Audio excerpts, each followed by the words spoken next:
बिस्मिल्लाहिर्रहमानिर्रहीम अस्सलाम वालेकुम। A very good morning to all of you नाज़रीन। कैसे हैं आप सब? उम्मीद यही कि आप सब खैरियत से हों और रब का एक नया दिन, एक नई सुबह जो है वो देखने को नसीब हुई। और सेहत के साथ और जो लोग बीमार हैं उनके लिए दुआ कि रब उनको जल्द अज जल्द जो है वो सेहत याब करे और वो ज़िंदगी में आगे बढ़ सकें, बेहतरी की तरफ बढ़ सकें। क्योंकि ज़िंदगी की हर खुशी, रिश्तों का तमाम एहतराम, जब आप सेहतमंद होते हैं तो ये तमाम चीज़ें आप बहुत बेहतर तरीके से बेस्ट परफॉर्म जो है वो कर पाते हैं। और जनाब बेस्ट परफॉर्मेंस के लिए कहते हैं कि मौसम का किरदार जो है वो भी बहुत ख़ास होता है।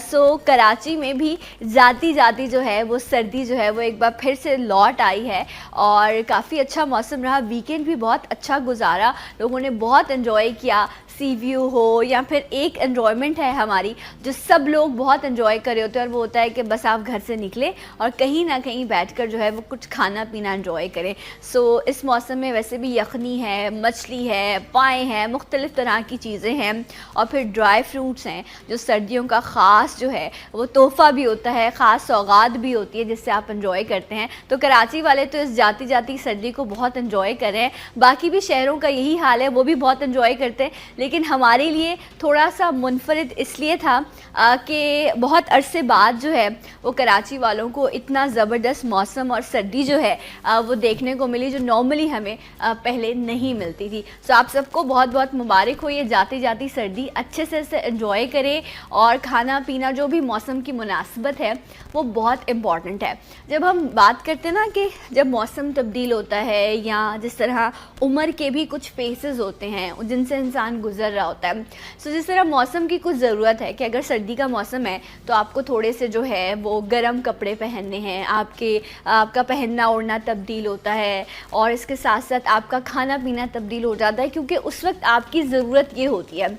इसी तरह जो इंसानी जिस्म है उसकी भी कुछ ज़रूरियात होती हैं ताकि वो अपने आप को स्ट्रॉन्ग जो है अब वो रख सके और अपने जिस्म की जो ज़रूरियात हैं उन्हें पूरा किया जा सके।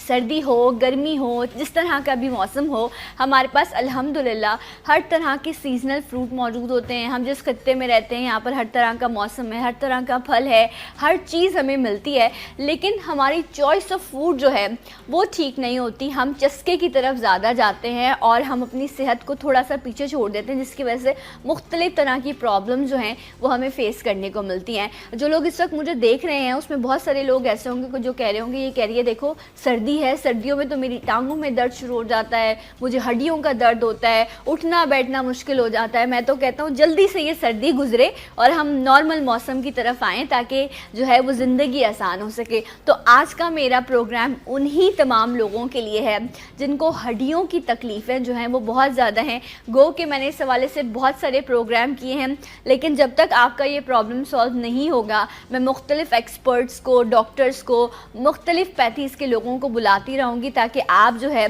वो हर मौसम को जो है वो दिल खोल कर एंजॉय कर सकें। सो आज भी हम अर्थराइटिस के हवाले से जो है जो हड्डियों में जो तकलीफ़ होती है, भुरभुरापन जो होता है, उसके हवाले से हम आपके लिए प्रोग्राम पेश करेंगे। आपके जो सवालात हैं उसे भी हम शामिल करेंगे। नंबर है 021322222070। आप कॉल कर सकते हैं और अपना मैसेज जो है, अपना सवाल जो है वो आप लिखवा सकते हैं। और इस पर बात करने के लिए एक ऐसी पर्सनैलिटी जिनका मेडिसिन की फील्ड से ताल्लुक़ है, डेफिनेटली आज हमारे जो है वो काफ़ी इन्फॉर्मेशन भी हमारे साथ शेयर करेंगे, हमें बताएंगे भी कि लाइफस्टाइल क्या होना चाहिए, क्या खाना चाहिए, चॉइस क्या होनी चाहिए, न्यूट्रिशन कितनी इम्पॉर्टेंट है ताकि आप इन तमाम मुख्तलिफ़ हड्डियों की बीमारियों से या हड्डियों के भुरभुरापन से जो है वो बच सके। मेरे साथ मौजूद हैं डॉक्टर सलमान ज़मान। अस्सलाम वालेकुम। डॉक्टर साहब कैसे हैं आप? अल्लाह का लाख लाख शुक्र। आपकी तबीयत कैसी? अल्लाह का शुक्र, अल्हम्दुलिल्लाह मैं बहुत बेहतर हूँ अब, अल्हम्दुलिल्लाह। अच्छा डॉक्टर साहब ये बताइए कि मौसम का असर डॉक्टर्स पे कितना होता है? डॉक्टर्स कहते हैं ना बड़ी ड्राई सी जो है, प्रोफेशन बड़ा ड्राई है, तो बड़े ड्राई लोग होते हैं। No doubt I have to work for 7 days और there is no off for me. और ड्राई बिल्कुल होता है। पेशेंट्स, ज़ाहिर बात है, पेशेंट आपके पास अपनी प्रॉब्लम के साथ आता है तो उसको समझना, उसको डील करना, फिर उसकी प्रॉब्लम को लीड करना और उसको फिर ठीक करना, तो ये हमारे माइंड सेट होता है। पेशेंट आता है, फिर उसकी काउंसलिंग बहुत इंपॉर्टेंट होती है।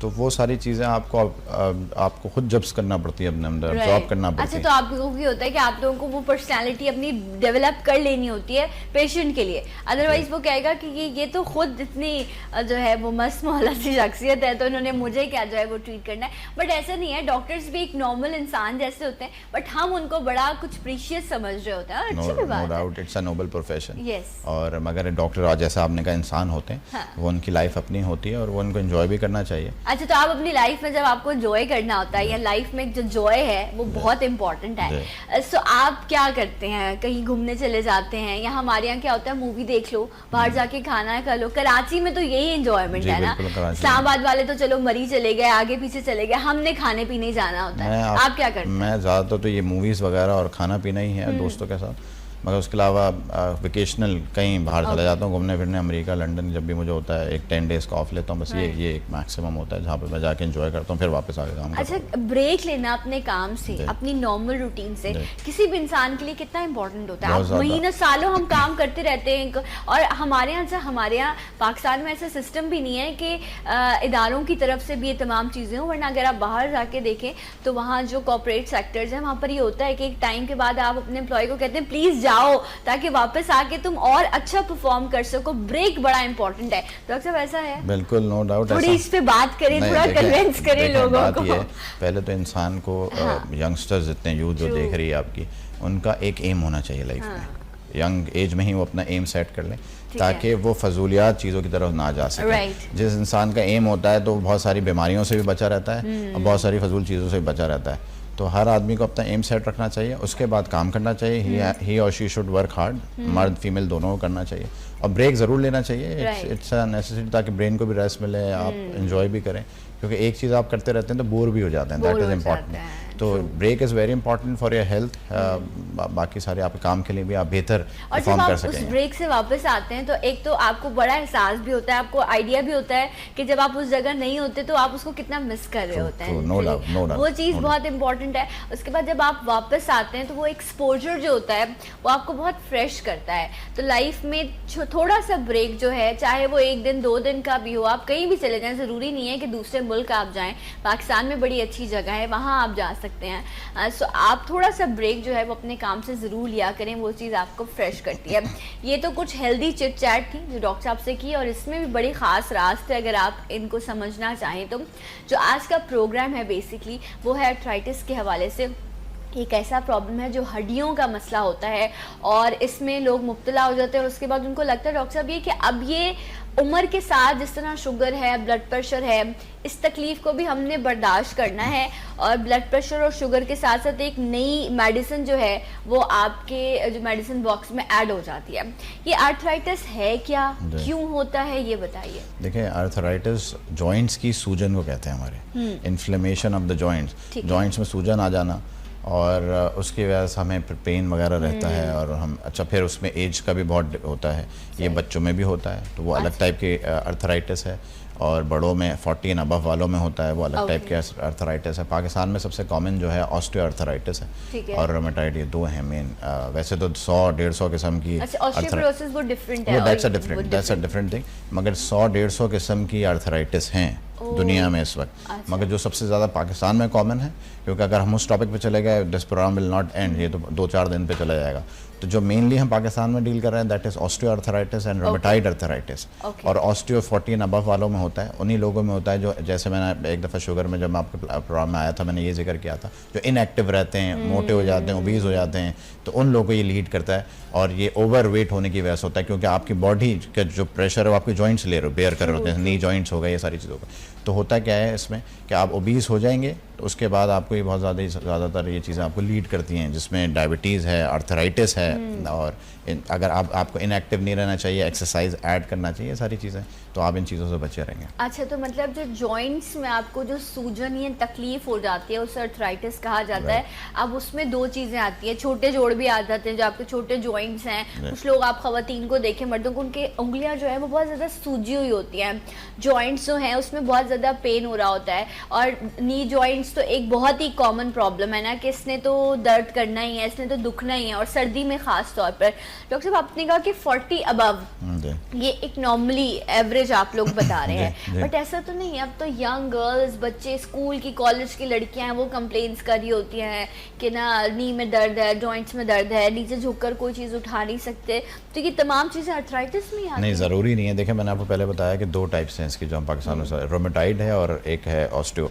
रोमेटाइड यंग एज में, जुवेनाइल बच्चों में पैदा होने के साथ ही हो जाती है, तो उसमें हमारे स्मॉल जॉइंट्स अफेक्टेड होते हैं और मल्टीपल जॉइंट्स अफेक्टेड होते हैं। अच्छा, ज़रूरी नहीं है कि अगर बच्चे कंप्लेन कर रहे हैं तो वो रोमेटाइड के शिकार होगा, उसके अपने साइन सिम्टम्स मजीद होते हैं, फिर हम टेस्ट वगैरह करके देखते हैं। नॉर्मल भी बच्चों को पेन्स होते हैं, मिनरल्स प्रॉपर नहीं ले रहे, कैल्शियम नहीं, विटामिन डी नहीं है, माँ बाप को लगता है बच्चा सही खा रहा है मगर प्रॉपर उसका इंटेक डाइट का नहीं होता और जंक फूड पे ज़्यादा होता है, तो उस वजह से होता है क्या है कि वो हेल्दी फूड नहीं ले रहा होता है, जिसकी वजह से बहुत सारे उसके मिनरल्स लैक कर रहे होते हैं बॉडी में, विटामिन्स, तो उसकी वजह से वो उसमें वीकनेसेस आती हैं डिफरेंट किस्म की। जिस तरह आपने बात की पाँवों में दर्द होना, ये बड़ा कॉमन है बच्चों में। तो ये ज़रूर देखना चाहिए कि अगर इनिशियल है तो हम इनिशियली टेस्ट करा के देखते हैं माइल्ड से, तो वो तो हम उसकी मेडिसिन देते हैं बच्चों को, बच्चे सेटल डाउन हो जाते हैं।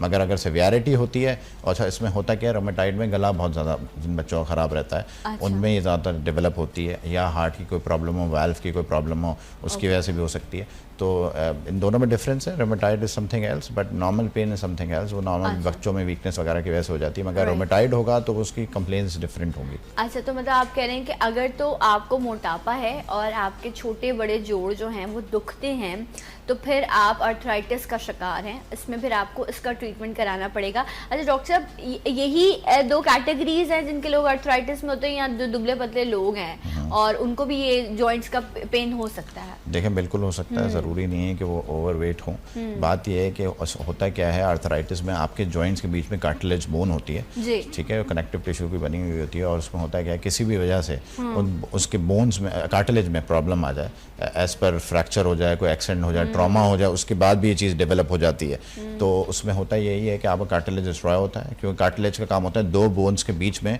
जो हम जब चलते हैं तो फ्रिक्शंस को ख़त्म करता है। जब 2 बोन मिलेगी, कोई भी चीज़ रखेंगे हम, उसके बीच में फ्रिक्शन, रगड़ होती है, उसको ख़त्म करता है। किसी भी वजूहत की वजह से कार्टिलेज इफेक्टिव हो जाए, चाहे ट्रॉमा की वजह से, एक्सीडेंट की वजह से, या एज पर एज, तो होता क्या है कि फिर हमें वहाँ पे सूजन, पेन और ये सारी चीज़ें, अलामतें आना शुरू हो जाती हैं।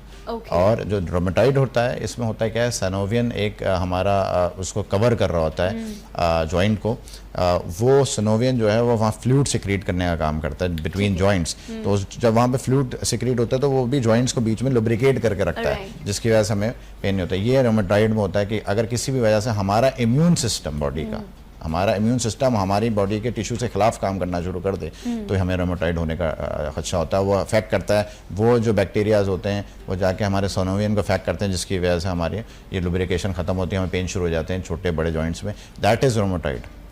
और ऑस्टियोआर्थराइटिस में हमारी कार्टिलेज अफेक्ट होती है, that is because of age, because of overweight, या फिर कोई ट्रॉमा हो उसकी वजह से हमारी कार्टिलेज अफेक्ट हो, बिल्कुल उसकी वजह से अफेक्ट है, कोई फ्रैक्चर हुआ है उसकी वजह से है। तो प्लीज़ ये हम थोड़ा सा डिफरेंट, पता नहीं क्यों सोचते हैं और वो गलत सोचते हैं। वो ये है कि अगर आप यंग एज में हैं तो आपने अपने आप को बहुत मेंटेन रखना है, अपना ख्याल रखना है, क्योंकि आप मिल रहे होते हैं या जो भी आप काम कर रहे होते हैं तो आपको ये होता है कि मैं फ़िट रहूं। लेकिन जैसे ही आप एजिंग की तरफ बढ़ने लगते हैं तो हम कहते हैं हम अपने आप को छोड़ दें। फिर चाहे आप ओवरवेट हो रहे हो, आपके साथ कोई भी किसी भी तरह का प्रॉब्लम हो रहा हो, तो आप उसको ये सोच लेते हैं कि शायद ये तो इन उम्रों में ये बीमारियाँ आती ही हैं। ऐसा नहीं है, हर किसी के साथ नहीं होता है डॉक्टर साहब। इट डिपेंड्स कि आप अपने आप को डील कैसे कर रहे हैं। हम जैसे जैसे एजिंग की तरफ जा रहे होते हैं, हम अपने आप को लूज कर रहे होते हैं, हम ना अपनी बॉडी का ख्याल रख रहे होते हैं, ना अपने वेट का ख्याल रख रहे होते हैं। प्लीज़ जैसे जैसे आप आम ज़बान में अगर मैं कहूँ बुढ़ापे की तरफ बढ़ रहे हैं, तो आप अपने वज़न को जितना कंट्रोल करेंगे, जितना कम आप अपने, मतलब आप हेल्दी हों लेकिन आप मोटे ना हो, वो चीज़ आपके लिए बेहतर है। क्योंकि इस एज में अगर आप वजनी होते हैं तो फिर आपके लिए मूवमेंट भी मुश्किल होती है, और अगर फ्रैक्चर वगैरह हो जाए तो भी बहुत ज़्यादा मुश्किल हो जाता है। डॉक्टर साहब, कोई टेस्ट होता है जो आर्थराइटिस के लिए किया जाता है? देखें, इसके लिए ज़्यादातर हम लोग एक तो कुछ ब्लड टेस्ट कराते हैं, ठीक है, उसमें RA फैक्टर है, यूरिक एसिड होता है, उसके अलावा हम इसमें मज़ीद डायग्नोसिस के लिए हम जाते हैं एक्सरेज पे, एक्सरेज पे जाते हैं, और फिर अगर उससे भी हमें लगे कि इससे भी ज़्यादा हमें मज़ीद डायग्नोस्टिक की ज़रूरत है तो हम फिर CT scan and further on MRIs पे जाते हैं। तो वो सारी चीज़ें मेनली हम एक्सरेज पे ही तशख़ीस कर लेते हैं आर्थराइटिस वालों को, इनिशियल ऑस्टियो वालों को। अच्छा, कितने इस वक्त देखने वाले होंगे जिन्होंने कभी जो है वो कोई एक्सरे या कोई टेस्ट नहीं करवाया होगा इस तकलीफ़ के लिए, लेकिन उनकी उंगलियां सूजी हुई होगी, स्पेशली ख़वातीन जो हैं वो काम नहीं कर पाती हैं। आप प्रॉपर तरीके से अगर आपने रोटी पकानी है या आपने आटा गूंदना है या मुख्तलिफ तरह आपने सब्ज़ी काटनी है, कोई भी इस तरह का काम है जो आप कर रहे होते हैं तो आपसे नहीं हो पा रहा होता, क्योंकि आपके जो जॉइंट्स हैं वो बहुत ज़्यादा पेन कर रहे होते हैं, उनमें स्वेलिंग हुई हुई होती है और अजीब आपका जो है वो हाथों का शेप ख़राब हुआ होता है। इसी तरह जॉइंट्स का मामला भी है। तो मैं पहले डॉक्टर साहब आपसे यही बात करूँगी कि जो छोटे जॉइंट्स हैं इनकी तकलीफ़ बहुत ज़्यादा है। अगर एक आपको कट भी लग जाए तो आप इतने परेशान हो जाते हैं, जब आपकी उंगलियाँ अकड़ी होती है, सुबह ये मसला होता है कि आप उठे तो हाथ अकड़े हुए होते हैं। तो ये इस चीज़ को अब ये हो गई है चीज़, तो इसे कंट्रोल करेंगे, इसे क्योर करेंगे, क्या करेंगे इसके लिए? देखें, इसको मैं फिर ऐड करता चलूँ, जैसे मैंने डायबिटीज़ के बारे में बताया था, it is not a curable disease, cure नहीं हो सकती, कंट्रोल रहती है, इंसान जिंदगी में सही रहता है। इसी तरह आर्थराइटिस के साथ है, it is not a curable disease, it's a controllable disease, और ये कंट्रोल रहेगी, नॉर्मल आप गुजारेंगे ज़िंदगी। होता क्या है कि हमारे जो अभी नाजरीन देख रहे हैं, मेरे बड़े बुज़ुर्ग, मेरी बहनें, मसला ये है कि लोग इनिशियली जब उनको पेन्स होते हैं, बहुत सारे मैंने लोगों को देखा है, तो वो डॉक्टर्स के पास जाते हैं और कहते हैं भाई हमारा पेन ख़त्म कर दो। तो होता है क्या है कि कम से कम 5,000 से लेके 1.5 लाख तक के इंजेक्शन आते हैं, लोग इंजेक्शन लगवा लेते हैं। अच्छा, किस चीज़ के इंजेक्शन होते हैं? यही स्टेरॉइड्स के होते हैं, कॉर्टिकोस्टेरॉइड्स मेडिसिन ट्रीटमेंट, पेन खत्म हो जी, पेन वो वक्ती तौर पर आपको फ़ायदा आता है, फिर वो चीज़ डेवलप हो जाए। रात दिन ये चीज़ें करने के, अगर आपको सिवियरिटी पेन हो, बहुत सिवियर हो, तो ठीक है आप इस चीज़ पे जाएं, मगर अगर सिवियरिटी नहीं है, आप बर्दाश्त कर सकते हैं, तो बहुत सारे इसके और भी तरीके हैं, पेन किलर्स हैं, और भी दवाइयों के फॉर्म में चीज़ें हैं जो इसको क्योर कर कंट्रोल करके रख सकती हैं। अब जब आपको दर्द हुआ तो शुरू में तो ये होता है ना, अगर आपको हल्का सा पेन हो रहा है, आपने घर में कोई पेन किलर ले लिया, कोई चीज़ ली, अब जब आप डॉक्टर के पास जाते हो तो आपको स्टीरॉइड्स लगवाने या क्या है, ये तो डॉक्टर ऑप्शन रख रहा होता है ना एक पेशेंट के सामने। मुझे क्या पता अगर मैं कि मुझे दर्द है तो मैं ये वाला इंजेक्शन लगवा लूँगी। वैसे तो हमारे यहाँ बड़ा कॉमन है, दर्द के भी कुछ आपको ओवर द काउंटर इंजेक्शन मिल जाते हैं, लोग लेके खुद ही लगवा लेते हैं, ये बॉदर ही नहीं करते कि डॉक्टर प्रिस्क्रिप्शन लिख के दे। बट स्टीरॉइड्स लगवा लेना, ये भी तो एक आपको आपका फिजिशियन ही सजेस्ट कर रहा है ना, तो यहाँ तो वो गलत हो गया। नहीं, ऐसा नहीं है। देखें, बात ये है, मेरी गुजारिश पेशेंट से ये है कि वो अपनी कुछ होता है, पेशेंट भी कभी कभार ओवर बता रहे होते हैं, उतनी सिवियरिटी नहीं होती उनको,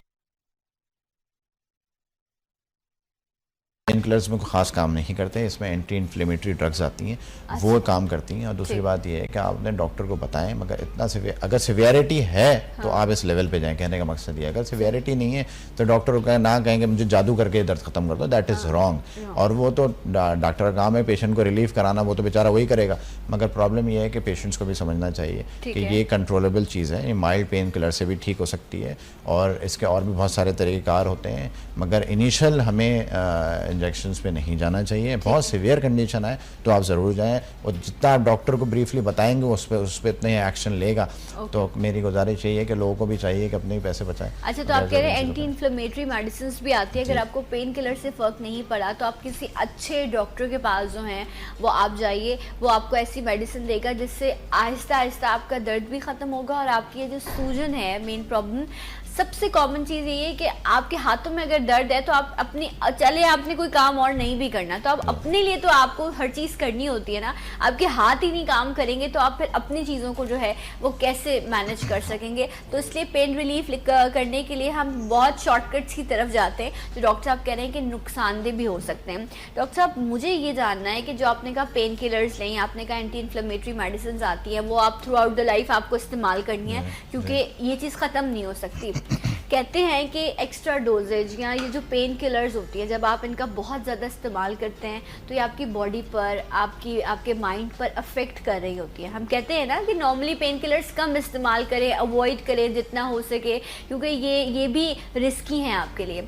तो जब ये चीज़ मैं थ्रू आउट द लाइफ इस्तेमाल करूँगी तो ये कहीं ना कहीं मुझे नुकसान भी तो पहुँचाए। देखें, किसी भी चीज़ का अगर हम लॉन्ग लास्टिंग यूज़ करें, सिर्फ दवाइयाँ नहीं, किसी उसका भी नुकसान होता है। और ज़्यादातर पेन किलर्स दिमाग को अफेक्ट नहीं करती, ये हमारे मैदे को अफेक्ट करती मैदे हैं, के अफेक्ट, गैस्ट्रिक लाइनिंग को ख़राब करती हैं, जिसके साथ हमें तजाबियत रहने सारी, तो उसके साथ हम उसकी सपोर्टिव ड्रग देते हैं तो क्योर रहता है। मगर ये हमारे लिए लेना ज़रूरी होती है उन पेशेंट्स के लिए जो अर्थराइटिक पेशेंट होते हैं। और ऐसे मेरे बहुत सारे पेशेंट हैं जो कि नॉर्मल अपनी ज़िंदगी गुजार रहे हैं और बहुत रिलीव्ड हैं, और मैं तो पेन किलर देने का आदी ही नहीं हूँ, बहुत माइल्ड डोज पे देके इनिशियली कंट्रोल कर लेते हैं। मगर अगर आप किसी गलत आदमी के पास पहुँच जाएंगे और वो आपको डिफरेंट तरीक़ों से इलाज करेगा नॉन अदर देन डॉक्टर, तो होता है क्या है, जब आप डॉक्टर तक पहुँचते हैं तो आपका बेड़ा गर्क हो चुका होता है, आप वो सारी चीज़ें ले चुके हैं जो आपकी गैस्ट्रिक लाइनिंग तबाह बर्बाद कर चुकी होती है, जिसमें स्टेरॉइड्स भी होते हैं, पेन किलर्स भी होती हैं, पता नहीं क्या क्या होता है। और स्टेरॉइड्स का अच्छा देखें, बात ये है ना, जब मेडिकल प्रैक्टिशनर आपको कोई भी ऐसी चीज़ देता है तो उसको पता होता है इसकी डोजें कितनी और कितने दिन तक देनी है,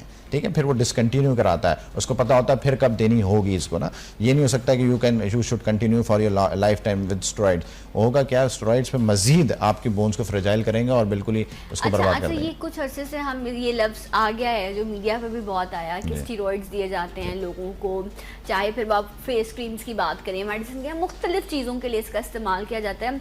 इससे पहले लोगों को शायद इस हवाले से इतनी बात नहीं थी, मीडिया ने लोगों को बहुत अवेयर किया। लेकिन मैं ये, अब आप मुझे बताएं, आप एक डॉक्टर के पास जाते हैं, आप तो समझते हैं ये मेरा मसीहा है, मैं अपना दर्द इसके पास लेकर आया हूँ, ये मुझे जो कहेगा वो मैंने आंख बंद करके करना है। अब वो स्टीरॉइड वाली मेडिसिन या व्हाटएवर जो भी, वो तो एक डॉक्टर सजेस्ट कर रहा है ना। अब यहाँ पर तो हमारे यहाँ पर पेशेंट ऐसे भी हैं कि आपको एंटीबायोटिक लिख के दे दी और आपको कहा इतने दिन इस्तेमाल करना है, लेकिन आप हर महीने वही पर्चा ले जाते हैं और काउंटर से दवा लेते हैं और आप इस्तेमाल किए जा रहे हैं, बर्बाद कर लिया अपने आप को लोगों ने। सो यहाँ मसीहा भी और जो पेशेंट भी है, दोनों को जो है ना, वो मुझे लगता है थोड़ा सा समझने की ज़रूरत है कि वो पेशेंट को कैसे समझे और पेशेंट कैसे समझे। एक ब्रेक लेते हैं, इंशाल्लाह ब्रेक के बाद इससे मज़ीद बात करेंगे। हमारे साथ रहिए सलाम पाकिस्तान में।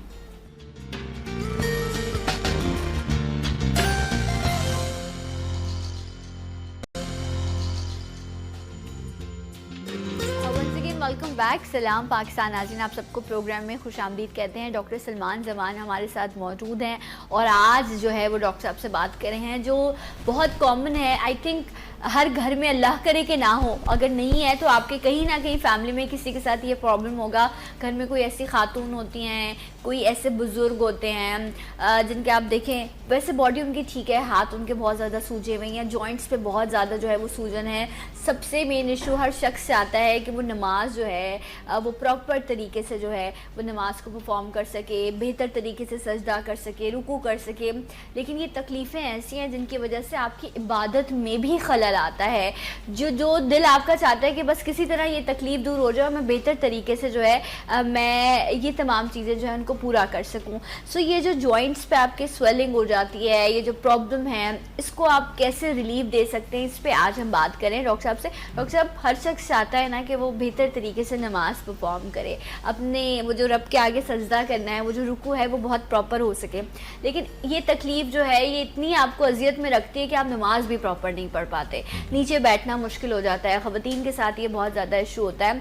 सो जो जॉइंट्स में पेन है तो क्या करें, बस मेडिसिन से रिलीफ देते रहें, उसको आप कैसे बेहतर लाइफस्टाइल बेहतर कैसे करें? देखें, एक तो जो मेरे आपके व्यूअर्स वक्त के देख रहे हैं वो अभी पेन पेपर ले लें, मैं एक दो रेमेडीज़ बता दूंगा जी, बिल्कुल बताएं। फ्यू टाइम वो पेन पेपर रख लें, और उससे होगा क्या कि वो रेमेडी अल्लाह ताला ने नेचुरल इंग्रेडिएंट्स में इतनी शिफा में अता फरमाई है कि हम वो भी यूज़ करें अपनी मेडिसिन के साथ तो हमें बहुत रिलीफ मिलता है। तो वो भी नाज़रीन रख लें, तो मैं अब थोड़ी देर में वो भी बता दूंगा। वो एक दो रेमेडीज़ हैं। बात यह है कि जहाँ तक बात नमाज बैठ के पढ़ने की है, या भाई बात यह है कि आप प्रॉपर डॉक्टर के पास जाए ना, उसको जाके चेक करें इज़ अ प्रॉपर वन और नॉट।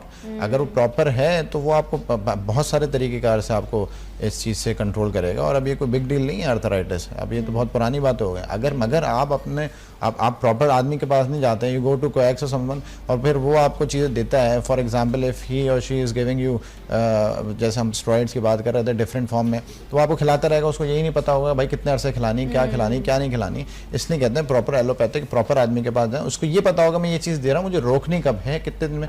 वरना मैंने बताया स्टेरॉइड्स के अपने बहुत ज़्यादा डिसएडवांटेज आगे जाके, वो बहुत खतरनाक किस्म के होते हैं। तो अब ये arthritis not a big deal, इतना कोई बड़ा मसला नहीं है। हम बहुत सारी चीज़ों जेल से और इंफ्रारेड लाइट्स आ गई हैं, उनसे हम बहुत सारी चीज़ें। अच्छा, आप कह रहे हैं पेन को भी रिलीव कर सकते हैं, वो जो कंडीशन होती है, वो जो स्वेलिंग होती है, वो भी खत्म हो जाती है? बिल्कुल, वो भी खत्म हो जाती है। अच्छा। अभी हम ट्रीटमेंट पे आएंगे तो मैं इसमें ऐड कर दूंगा, रेमेडी में पहले बता दूंगा, लास्ट आपको उसको मुझसे तो आप ट्रीटमेंट प्लीज रेमेडीज जो हैं वो आप लोग पेपर पेन लेके बैठ जाएं। डॉक्टर साहब आपको कुछ रेमेडीज बता रहे हैं जिनको भी जॉइंट्स में तकलीफ है, जोड़ों में दर्द है, सूजन है, तो उसके लिए जो है वो ये रेमेडीज जो डॉक्टर साहब बताएंगे वो आप इस्तेमाल कर सकते हैं। जी डॉक्टर साहब। देखें, एक तो अल्लाह ताला ने हमारे बहुत सारी चीज़ों में शिफा अता फरमाई है, उसमें से एक तो है green tea. Green tea, green tea, अच्छा, ग्रीन टी में एक एजेंट होता है, इसको एंटीऑक्सीडेंट एजेंट कहते हैं। ठीक है, एंटीऑक्सीडेंट एजेंट सिर्फ हमारे इस पे जॉइंट्स पे काम, सूजन को कम करने में काम आता है, मगर इसके अलावा जो ओबेस लोग होते हैं, जो मोटे लोग होते हैं, फैट भी रिडक्शन करता है। तो हमें 2 टाइम सुबह और शाम में ग्रीन टी का इस्तेमाल करना चाहिए। अच्छा, फिर लोगों का सवाल होता है भाई कौन सी ग्रीन टी? भाई मार्केट में बहुत सारी पड़ी है, कोई सी भी ले लो, उसको पकाओ और पी लो पानी उसका, एक सुबह ले लो एक शाम, तो आपके 2 काम आपको खुली भी मिल जाती है और अब आपको साथ पेशेंट। अच्छा, हाँ, पेशेंट इसके मुझसे सवाल कर, आप डॉक्टर साहब कौन से लें, बेचारे उसमें भी कन्फ्यूज हो जाते हैं। तो जो आपने इसको तशरीह कर दी है कि भाई साशे में मिल जाते हैं, बहुत सारी चीज़ तरीक़ों में अवेलेबल है ग्रीन टी, वो लें एक सुबह में, दोपहर में और एक रात में सोने के बाद। वैसे भी खाना वाना हजम करने में भी काम आती है और इसमें एंटीऑक्सीडेंट एजेंट जो नेचुरली हमारी सूजन को कम करता है जॉइंट्स की। जब सूजन कम होगी पेन ऑटोमेटिकली कम होगा, स्टिफनेस को भी बेहतर करता है। एक तो ये है। दूसरी, आप कह रहे हैं दिन में 2 मरतबा ग्रीन टी का जो है वो इस्तेमाल करना है, कोई लेमन नहीं, कुछ इसमें ऐड नहीं करना है, सिंपल ग्रीन टी जो है वो आप खुली ले लें, बहुत सस्ती आपको मिल जाती है, साशेज ले लें आप, उसको पानी में बॉईल करें और उसके बाद आपने ग्रीन टी पीनी है। ये डॉक्टर साहब ने आपको रेमेडी बताई। नेक्स्ट क्या है? अच्छा, नेक्स्ट जो है सिनेमॉम, दालचीनी। दालचीनी का भी बड़ा इंपॉर्टेंट रोल है। अब करना ये है दालचीनी के साथ कि आपने खाली पेट आपने उसको, जब आप खाली पेट होंगे जब पियेंगे आप, मैं करना ये दालचीनी के आपने 3 स्ट्रिप लिए, 3 स्टिक्स ली और 3 स्टिक को रख के पानी में उसको रखा और बॉईल किया उसको for another 15 to 20 minutes slow आग पे करना है, तेज़ पे नहीं करना है। उसके बाद जो उसका वाटर होगा उसको आपने खाली पेट सुबह और रात में लेना है। अच्छा, 3 मतलब आप कह रहे हैं 3 जो है वो स्टिक्स जो है वो दालचीनी की आपने लेनी है, उसको आप 1.5 ग्लास ऑलमोस्ट पानी में 1.5 कप में आप उसको हल्की आंच पे बॉईल करें तो वो ऑलमोस्ट 1 कप रह जाएगा। उससे आपने सुबह और शाम जो है वो नीम गर्म जितना आप बर्दाश्त कर सकते हैं आप उससे पीजिए। उससे भी जो है वो आप कह रहे हैं बिल्कुल खाली पेट पीने हैं, खाली पेट पीने, उससे सिर्फ ये सूजन 2 टाइम है, 2 टाइम। अच्छा, एक तो आपने सुबह पी लिया एम्प्टी स्टमक और रात में आप मील से पहले। अब ये हर इंसान पे उसके अपने सिवियरिटी ऑफ पेन पर है। अगर माइल्ड वाला है तो वो सुबह में 1 पिए और वैसे ग्रीन टी ऐड रखें सुबह शाम, ठीक है। और अगर सिवियरिटी है तो ग्रीन टी के अंदर ही सिनेमन स्टिक डाल देंगे, नहीं ऐसा नहीं करना। मेरे ख्याल आ रहा था कि एक साथ अगर करके पी ले तो आप कह रहे नहीं ऐसा नहीं। बात ये, जब मैं बाहर ममालिक में रिसर्च पे था तो ये हमारी रिसर्च के पार्ट थी। एक तो मेडिकेशन रिसर्च पे होती थी जिसमें मैं उसका CDA का मेंबर रहा हूँ, डायबिटीज़ में और आर्थराइटिस में रिसर्च टीम का 2 साल हिस्सा रहा हूँ। तो ये जो अल्लाह ताला ने जो शिफा अता फरमाई है जिन चीज़ों में, वो हम सीधा बताते हैं, हमारी ट्रेनिंग का वो पार्ट रहा है मेडिसिन को हटा के। तो हमें यही तरीकाकार सिखाया गया और हमने फिर पेशेंट्स पे अप्लाई हुआ है वहाँ पे ना, उससे बड़ा फ़ायदा हुआ। अच्छा, सिर्फ दालचीनी लेने से यही फ़ायदा नहीं होगा आपको जॉइंट, इसके अलावा इंसुलिन का भी ये काम करती है, तो ग्लूकोज एब्जॉर्प्शन में भी बड़ा इसका इंपॉर्टेंट रोल है। तो नॉर्मल हर इंसान लें, ये बड़ी फ़ायदेमंद है। अच्छा, तो और इसको आप पकाना है, मैंने जैसे बताया है 15 से 20 मिनट, और उसका वाटर लेना है, मगर ये नहीं गर्म नहीं पीना, नॉर्मल जितना आप नीम गर्म चाय जैसे पीते हैं इस तरह। ये बड़ा इफेक्टिव है 2 चीज़ें। और तीसरी चीज़ जो सबसे इम्पोर्टेंट है अब वो तिब्बत नबवी भी है और वो है कलौंजी के 2 या 3 दाने गर्म होती है, ज़्यादा नहीं लेने, 3 से 4 दाने सुबह नाश्ते के टाइम ले लें। अच्छा, और ये कहते हैं कलौंजी में हर चीज़ का कहते हैं शिफा है मौत के अलावा। तो ये चीज़ें ऐड करें, फिर आप दवाइयाँ रखें अपनी साथ में, सही आदमी के पास जाएं, क्यों नहीं कंट्रोल होगा। अच्छा डॉक्टर साहब, आपने देखें इस वक्त हम जो है ना, जो रेमेडीज़ हैं, जो ट्रीटमेंट्स हैं, उनकी हम बात कर रहे हैं जो आपको सपोर्ट करेंगे कि आपने डॉक्टर से अपना इलाज लाजमी कराना है, आपने अपनी दवा नहीं छोड़नी, ये सपोर्ट करेगी आपको और इंशाल्लाह आपका जो मसला है वो ज़रूर सॉल्व हो जाएगा। अच्छा डॉक्टर साहब, होता ये है कि अगर आपकी स्वेलिंग है हाथों पर या आपके जॉइंट्स पे, तो फिर लोग मुख्तलिफ तरह की चीज़ों का भी इस्तेमाल करते हैं ना, जेल्स लगाते हैं या अक्सर जो है वो लेप बनाए जाते हैं, पेस्ट बनाए जाते हैं, ऑयल्स बनाए जाते हैं स्पेशल जो लगाए जाते हैं, और कुछ लोगों को उससे यकीनन फ़र्क भी पड़ता है। उसके बाद आप क्रेप बैंडेज कर देते हैं तो ये फ़र्क। अच्छा, एक जगह जहाँ आपको जॉइंट से स्वेलिंग हुई हुई है वहाँ पर उसको टाइट बैंडेज कर देना, उसको इस तरह की क्या चीज़ें ये नुकसान तो नहीं कर रही होती हैं, ठीक होती हैं, करनी चाहिए रिलीफ के लिए? देखिए, मैं पहले तो यहाँ ऐड कर दूँ, आई एम MBBS डॉक्टर, तो मैं तो मेडिसिन से ही ट्रीटमेंट करता हूँ, मगर उसके साथ जिस चीज़ों में अल्लाह ताला ने शिफा अता की है वो हम बताते हैं। राइट। तो एक तो ये बात हो गई। दूसरी बात, जहाँ तक आपकी बात का सवाल है कि बिल्कुल ऐसे कोई टाइट शर्ट बांधने की कोई ज़रूरत नहीं है इसको। बहुत सारी जेल्स आती हैं मार्केट में जो कि पेन रिलीविंग जेल है, मैं नाम नहीं ले सकता उनका, और सिंपली मार्केट में अवेलेबल रहती हैं, वो लें।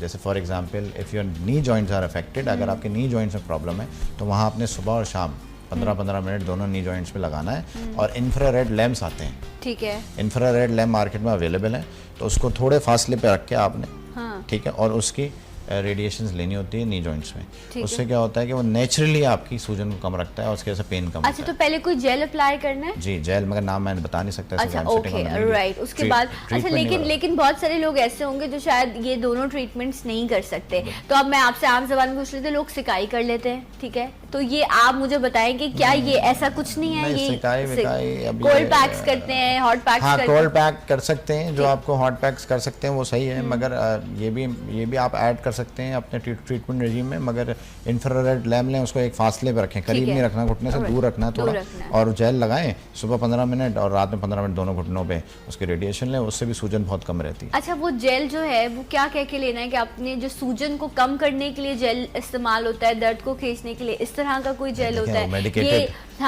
जेल्स हैं, अब मैं उनके नाम होते हैं, मेडिकेटेड जेल्स हैं, लेकिन उनका मकसद क्या होता है? उनका मकसद ये होता है पेन रिलीफ करना, जॉइंट्स पर आप उसको अगर लगाएंगे तो आपकी सूजन और आपकी दर्द कम होगी। इस तरह के जेल्स मिलते हैं जो अब मैं चाहती हूँ मेरे देखने वाले के लिए जितनी आसानी हो सके वो समझ सके, क्योंकि अगर हम यहाँ बात कर रहे हैं और उससे आपको फायदा नहीं हो रहा तो उस बात का कोई मकसद नहीं है। इसलिए इस तरह के जेल्स आते हैं। हाँ, मैं प्रोडक्ट का नाम नहीं ले सकती, उसके लिए जो है मैं माजरत चाहती हूँ, लेकिन ऐसे जेल्स आपको बहुत अच्छे जो केमिस्ट हैं, स्टोर्स हैं, वहाँ से मिल जाएंगे। आप उनसे कहें सूजन है आपके जॉइंट्स पर, तो उसके लिए दर्द और सूजन को ख़त्म करने के लिए जेल्स चाहिए, और आप कह रहे हैं रेडिएशन लाइट्स मिलती हैं, वो भी आपको इजीली इंफ्रारेड मिलती हैं, इजीली मिलती हैं, मगर प्लीज़ पहले डॉक्टर से जाके इसको रुजू करें कि भाई हमने टीवी पे एक प्रोग्राम देखा, उसमें डॉक्टर ये बोल रहा था, जो भी आपको डॉक्टर यकीनन आप जा रहे होंगे उससे पूछ के इसको लें, या फिर आप जिस भी डॉक्टर को दिखाते हैं उससे पूछ के लें, rather going to the pharmacy and asking them, that is wrong. आप डॉक्टर से पूछें, इसको बेहतर आप वो बता देगा भाई सेफ तरीका है ना, पता नहीं वो सामने वाला कौन सी चीज देता है, आपने जेल लगाया एलर्जी हो जाए आपको,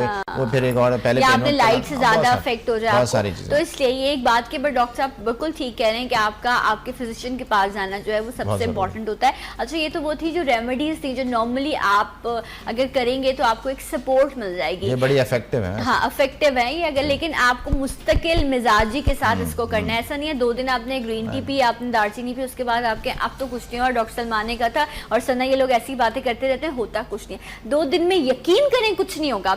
लेकिन जो डॉक्टर साहब ने कहा ना कि जो आप ग्रीन टी की बात बता रहे थे, ये तो अक्सर रेमेडीज शेयर करते हैं कि ये जो अब आपके पास टी बैग्स आते हैं, इस तरह के ग्रीन टी के भी बैग्स आते हैं, आप इसे यूज़ करें, उसके बाद आप इसको थोड़ी देर फ्रिज में रख के, अगर आपकी आंखें थकी हुई हैं या सूजन है तो आप उस पर भी रख लेते ना, तो आंखों की सूजन भी दूर करता है, क्योंकि एंटीऑक्सीडेंट जो है स्किन बेहतर करता है, स्किन बेहतर करता है, इसमें मौजूद होता है, तो आप इस तरह भी जो है वो उसको इस्तेमाल कर सकते हैं। सो मेडिकली ट्रीटमेंट पे अगर मैं आऊँ, प्रॉपर ट्रीटमेंट जो है वो आर्थराइटिस के लिए डॉक्टर साहब क्या है? देखें, प्रॉपर ट्रीटमेंट में तो मैंने जैसे पहले बताया था कि आपने अपना वेट लॉस करना है। अगर ज़्यादातर होता है ओबीस पेशेंट्स को ही है, जिनका वेट बढ़ा हुआ होता है, तो एक तो आपने वेट कम करना है। अगर कभी हमें आपके साथ टाइम मिला तो हम आपके साथ ये टॉपिक रख लेंगे, ओबेसिटी, मोटापे को कम कैसे करते हैं। अच्छा, इस उम्र में आके लोग कहते हैं अब मैं वज़न कैसे कम करूँगा, मुझे शुगर है, मुझे ब्लड प्रेशर है, फिर आर्थराइटिस भी है, चला फिर मुझसे जाता नहीं है, जिस्म मेरा सूज गया है, वो कंप्लेन नहीं करते हैं मोटापा नहीं है, ये तो सूजन हो गई है, और अब मैं खाऊं, खाना पीना भी कोई इस उम्र में, उम्र के साथ साथ खाना पीना भी लोगों का कम हो जाता है, नींद भी कम हो जाती है, सारी चीज़ें जो हैं वो चेंज होने लग जाती हैं। सो डॉक्टर साहब, उस उम्र में आके अगर मोटापा है भी तो आप कैसे कम करेंगे? तो इम्पॉसिबल सी बात है। ये इम्पॉसिबल सी बात नहीं है, दुनिया बहुत आगे पॉसिबल है, और उसमें हम जैसे इम्पॉसिबल हम जैसे आदमी होना चाहिए, सब कुछ हो जाता है, ऐसी बात नहीं है, मगर पेशेंट को सस्टेनली वो भी चीज़ें करना पड़ती हैं।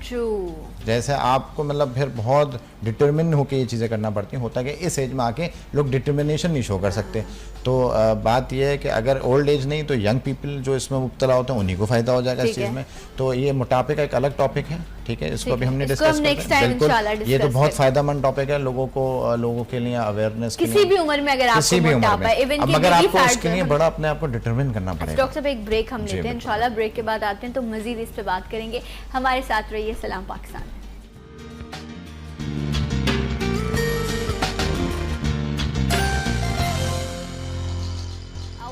Welcome back. सलाम पाकिस्तान नाज़रीन, आप सबको खुश आमदीद कहते हैं। डॉक्टर सलमान जमान हमारे साथ मौजूद हैं और बड़ा ही कॉमन इशू है जिससे हम डिस्कस कर रहे हैं, बट ऐसा होता क्यों है और अगर हो गया है तो आप ट्रीट कैसे कर सकते हैं। आपके जॉइंट्स में, आपके जोड़ों में दर्द होना, छोटे जोड़ हों बड़े जोड़ हों, जब दुख रहे होते हैं सो बहुत मुश्किल में होता है वो इंसान, उसके लिए मूवमेंट करना, कहीं जाने को आपका दिल नहीं कर रहा होता, घर की रूटीन को मैनेज करना बहुत मुश्किल हो जाता है। तो उसके लिए जो मुख्तलिफ ऑप्शंस हैं उस पर आज डॉक्टर साहब से बात हो रही है। डॉक्टर साहब, मुझे एक चीज़ आपसे पूछनी ये भी है, जिस तरह आपने एक तो बार बार आप जिक्र कर रहे हैं कि मोटापा जो है वो इसका सबसे मेन रीज़न हो सकता है, लेकिन और भी बहुत सारी वजूहात है। और भी बहुत सारी वजूहात होंगी ना। एक ऐसा क्या किया जाए कि आप अपनी रूटीन लाइफ को ऐसे लेके चलें कि एक एज पर आकर जब ये अर्थराइटिस वगैरह आपको हो सकते हैं, जिस तरह नॉर्मली डॉक्टर साहब ने कहा कि 40 का एक बेंच मार्क है कि इस एज में आके अक्सर लोगों को जो है, मर्द हो या ख़वातीन, ऐसा प्रॉब्लम होता है। सो डॉक्टर साहब, रूटीन लाइफ क्या होनी चाहिए कि आप ऐसी न्यूट्रिशन लें, ऐसा लाइफस्टाइल हो कि ये हो ही ना आपको, ऐसा होता है? देखें, बिल्कुल होता है। उसके लिए आपको एक तो एक्सरसाइज को ऐड करना है अपनी। यंगस्टर्स जो है 90 मिनट्स एक्सरसाइज करेंगे डेली, ठीक है। 90 मिनट मतलब 1.5 घंटा जी, 1.5 घंटा। और वो 1.5 घंटे डिफरेंट स्पोर्ट्स की मद में वो कर सकते हैं। कोई स्क्वॉश खेलता है तो स्क्वॉश खेल ले, कोई क्रिकेट खेलता है तो क्रिकेट खेल ले, कोई जिम हिट करता है तो जिम करे, ठीक है ना। ये तो हो गई यंगस्टर्स की बात। और जो हमारे ओल्डर लोग हैं 50 ऊपर वाले, उनके लिए ये है कि 150 मिनट को डिवाइड करेंगे 5 दिन में।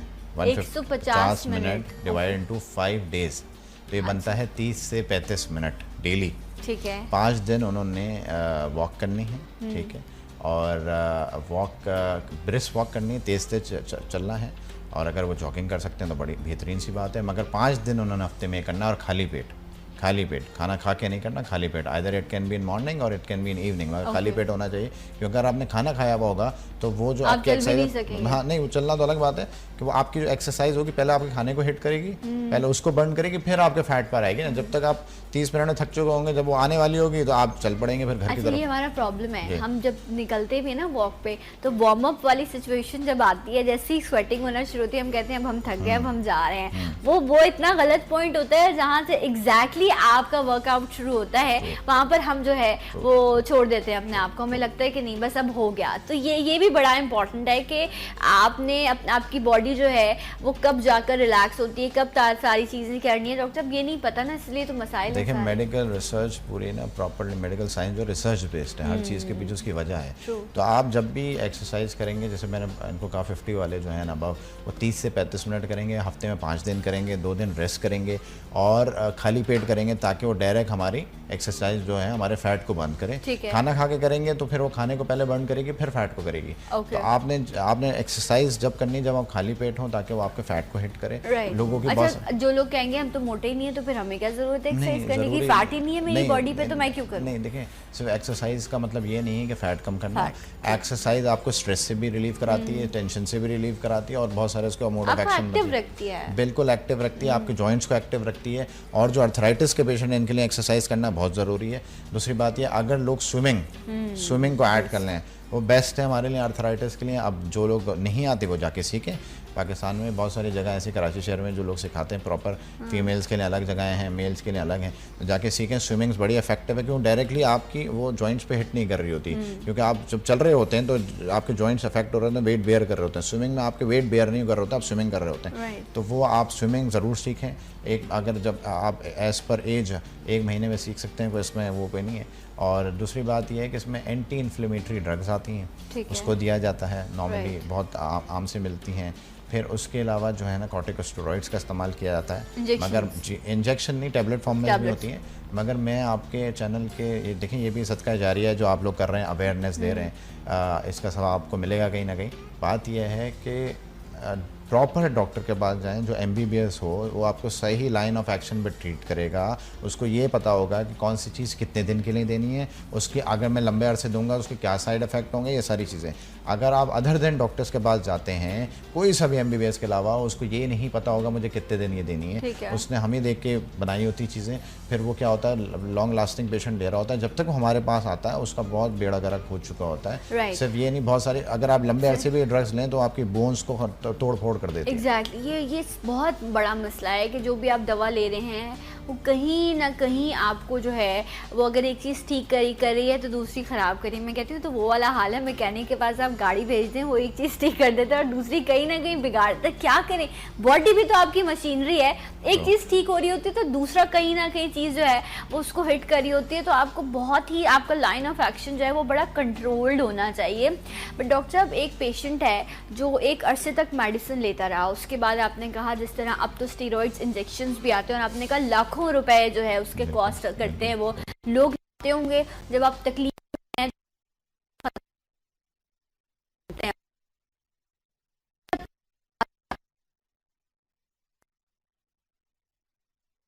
करने के लिए बड़ी इफेक्टिव है। फल और सब्जियों को ऐड करें। दूसरी बात कोई ये खास सब्जी ऐसी तो नहीं इसका नहीं इस्तेमाल करना, नहीं, हर चीज़ आप खा सकते खास सब्जी है, उसका नाम बता दो, बड़ा अच्छा किया आपने। मैग्नीशियम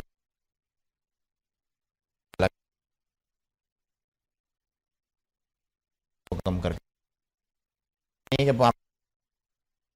चला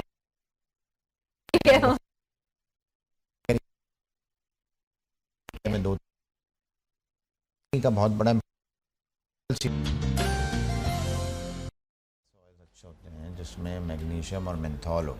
अच्छा हमारे पास मेडिकेटेड ऑयल्स भी होते हैं हमारे मेडिकल सेंटर में जो बड़े इफेक्टिव हैं। मैं बाहर से वो मंगवाता हूँ कहीं से, वो बड़े इफेक्टिव हैं, वो मेडिकेटेड होते हैं, वो भी आप दवाइयों के साथ इस्तेमाल कर सकते हैं। With medication you have to use that. तो होता क्या है कि आपकी फिर मेडिसिन कम होती चली जाती है इन चीज़ों से, ये फ़ायदा है। मगर ये नहीं हो सकता कि आप फिजियोथेरेपी हेल्प करती है। हाँ, no doubt physiotherapy has a very good role in it. और फिजियोथेरेपी एक्सरसाइज होती हैं, वो आपको कराना चाहिए। हाँ। और वो हम रिकमेंड करते हैं, मगर वो सिवियरिटी कंडीशन में इनिशियल स्टेज पे भी आप करा सकते हैं। मगर ज़्यादातर ये छोटी मोटी जो मैंने आपको जो चीज़ें बताई हैं वही डाइट और ये सब चीज़ें कंट्रोल कर लेती है। फिजियोथेरेपी का बड़ा इंपॉर्टेंट रोल होता है। अगर आपका डॉक्टर आपको सजेस्ट करा है तो आपको डेफिनेटली करानी चाहिए, ये आपको बहुत हेल्प करती है मूवमेंट के लिए। डॉक्टर साहब थैंक यू सो मच, बहुत शुक्रिया। एक ब्रेक लेंगे और इंशाल्लाह ब्रेक के बाद आपको फिर ज्वाइन करेंगे सलाम पाकिस्तान में।